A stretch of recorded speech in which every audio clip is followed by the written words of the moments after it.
اعوذ باللہ من الشیطان الرجیم بسم اللہ الرحمن الرحیم اللہم صلی علی محمد وعلی آل محمد کما صلیت علی ابراہیم وعلی آل ابراہیم انکا حمید مجید اللہم بارک علی محمد وعلی آل محمد کما بارکت علی ابراہیم وعلی آل ابراہیم انکا حمید مجید۔ معزز سامعین اکرام، السلام علیکم ورحمۃ اللہ وبرکاتہ۔ عبد الرحمن اوان سلسلہ سیرت النبی کے ساتھ آپ کی خدمت میں حاضر ہیں۔ اس سے پہلے 3 ویڈیو میں نے حجۃ الوداع، جو آخری نبی پاک صلی اللہ علیہ وسلم کا ایک ہی حج، آخری حج، اور خطبہ اور تمام واقعات بیان کیے۔ آج میں نے کہا تھا کہ انشاءاللہ یہ پورا باب ہے نبی پاک صلی اللہ علیہ وسلم کی وفات کا۔ یہ بہت سننے والے انشاءاللہ 2 ویڈیو میں ہوگا، ایک ویڈیو میں یہ پورا نہیں ہوتا۔ تمام نبی پاک صلی اللہ علیہ وسلم کی وفات کے تمام واقعات شروع سے لے کر آخر تک، بیماری اور اس کے بعد وفات تک جتنے بھی واقعات، جو بھی حالات گزرے، وہ انشاءاللہ میں اس میں بیان کروں گا۔ آپ ضرور سنیں اور چینل کو سبسکرائب کریں تاکہ آنے والی تمام ویڈیو آپ کو ملتی رہیں۔ تو میں شروع کرتا ہوں نبی پاک صلی اللہ علیہ وسلم کی وفات۔ انکا میت وانہم میتون، ربیع الاول 11 ہجری بمطابق مئی سن 623۔ روح القدسی کو عالم جسمانی میں اسی وقت تک رہنے کی ضرورت تھی کہ تکمیل شریعت اور تزکیہ نفوس کا عظیم الشان کام درجہ کمال تک پہنچ جائے۔ حجۃ الوداع میں یہ فرض اہم ادا ہو چکا۔ توحید کامل اور مکارم اخلاق کے اصول عملاً قائم کر کے عرفات کے مجمع عام میں اعلان کر دیا گیا کہ الیوم اکملت لکم دینکم واتممت علیکم نعمتی، سورۃ المائدہ۔ ترجمہ: آج کے دن میں نے تمہارے دین کو کامل کر دیا اور نعمتیں پوری کر دیں۔ سورۃ فتح کا نزول خاص صحابہ کرام کو حضرت صلی اللہ علیہ وسلم کی قرب وفات کی اطلاع دے چکا تھا، اور آپ صلی اللہ علیہ وآلہ وسلم حکم ربانی فسبح بحمد ربک واستغفرہ کے مطابق زیادہ تر اوقات تسبیح و تحلیل میں بسر فرماتے تھے۔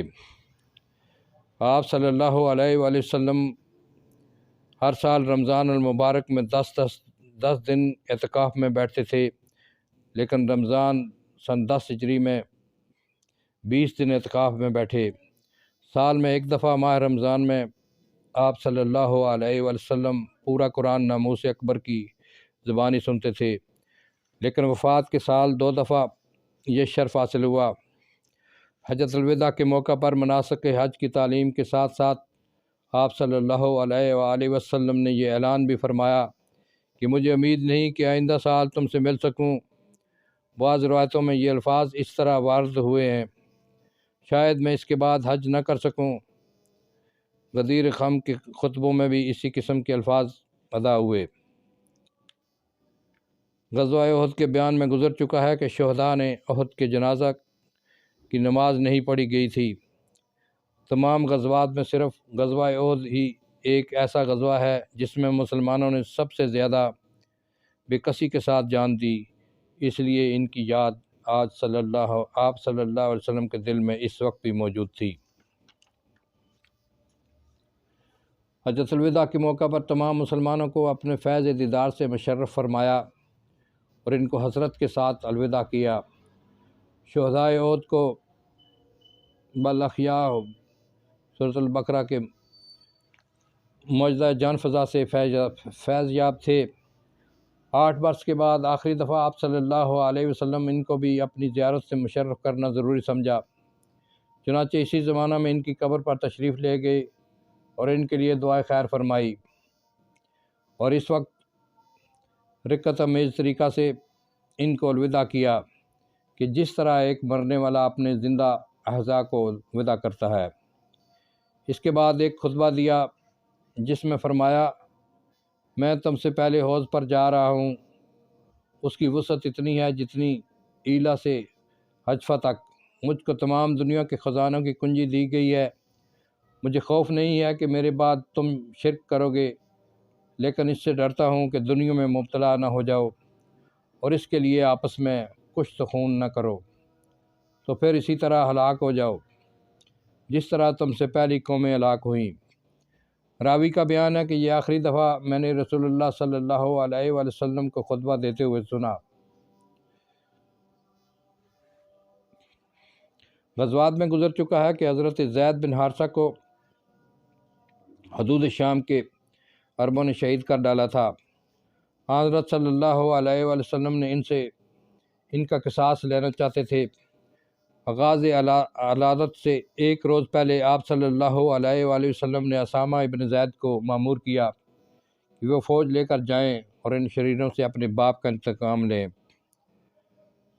18 یا 19 صفر سن 11 ہجری میں آدھی رات کو آپ صلی اللہ علیہ وآلہ وسلم جنت البقیع میں، جو عام مسلمانوں کا قبرستان تھا، تشریف لے گئے۔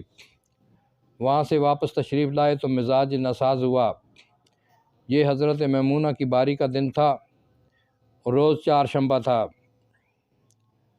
5 دن تک آپ صلی اللہ علیہ وآلہ وسلم اس حالت میں بھی عذرائے عدل و کرم باری باری ایک ایک بیوی کے حجرہ میں تشریف لے جاتے۔ دوشنبہ کے دن مرض میں شدت ہوئی تو ازواج مطہرات سے اجازت لی کہ حضرت عائشہ کے گھر قیام فرمائیں۔ خلق عمیم کی بنا پر اجازت بھی صاف اور اعلانیہ نہیں طلب کی، بلکہ پوچھا کہ کل میں کس کے گھر رہوں گا۔ دوسرا دن دوشنبہ حضرت عائشہ رضی اللہ تعالیٰ عنہ کے یہاں قیام فرمانے کا تھا۔ ازواج مطہرات نے مرضی سمجھ کر عرض کی کہ آپ جہاں چاہیں قیام فرمائیں۔ ضعف اس قدر ہو گیا تھا کہ چلا نہیں جاتا تھا۔ حضرت علی رضی اللہ تعالیٰ عنہ اور حضرت عباس رضی اللہ تعالیٰ عنہ دونوں بازو تھام کر بمشکل حضرت عائشہ کے حجرے میں لائے۔ آمد و رفت کی قدرت جب تک رہی، آپ صلی اللہ علیہ وآلہ وسلم مسجد میں نماز پڑھانے کی غرض سے تشریف لاتے تھے۔ سب سے آخری نماز جو آپ صلی اللہ علیہ وآلہ وسلم نے پڑھائی وہ مغرب کی نماز تھی۔ سر میں درد تھا، اس لیے سر میں رومال باندھ کر آپ صلی اللہ علیہ وآلہ وسلم تشریف لائے اور نماز ادا کی، جس میں سورۃ المرسلات عرفاً قرات فرمائی۔ عشاء کا وقت آیا تو دریافت فرمایا کہ نماز ہو چکی۔ لوگوں نے عرض کی کہ سب کو حضور صلی اللہ علیہ وسلم کا انتظار ہے۔ لگن میں پانی بھروا کر غسل فرمایا، پھر اٹھنا چاہا کہ غش آ گیا۔ افاقہ کے بعد پھر فرمایا نماز ہو چکی۔ لوگوں نے پھر وہی پہلا جواب دیا۔ آپ صلی اللہ علیہ وسلم نے پھر غسل فرمایا اور پھر جب اٹھنا چاہا تو غش آ گیا۔ افاقہ ہوا تو پھر دریافت فرمایا اور لوگوں نے وہی جواب دیا۔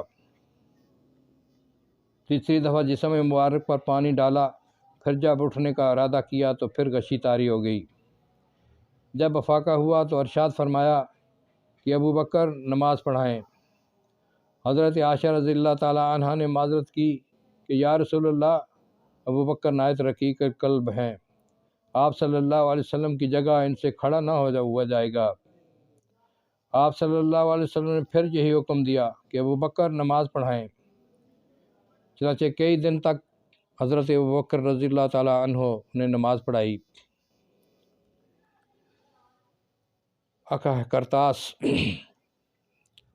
کرتاس کاغذ کو کہتے ہیں۔ وفات سے 4 دن پہلے جمعرات کو آپ صلی اللہ علیہ وسلم نے فرمایا کہ دوات اور کاغذ لاؤ، میں تمہارے لیے ایک تحریر لکھ دوں جس کے بعد تم گمراہ نہ ہوگے۔ بعض صحابہ نے لوگوں کو مخاطب کر کے کہا کہ رسول اللہ صلی اللہ علیہ وسلم کو مرض کی شدت ہے، اغلبہ الوجہ، اور تمہارے پاس قرآن مجید موجود ہے جو ہمارے لیے کافی ہے۔ اس پر حاضرین میں اختلاف پیدا ہوا، بعض کہتے تھے کہ تحمیل ارشاد کی جائے، بعض کچھ اور کہتے تھے۔ اختلاف اور شور و غل زیادہ ہوا تو بعض نے کہا خود آپ سے دریافت کر لو۔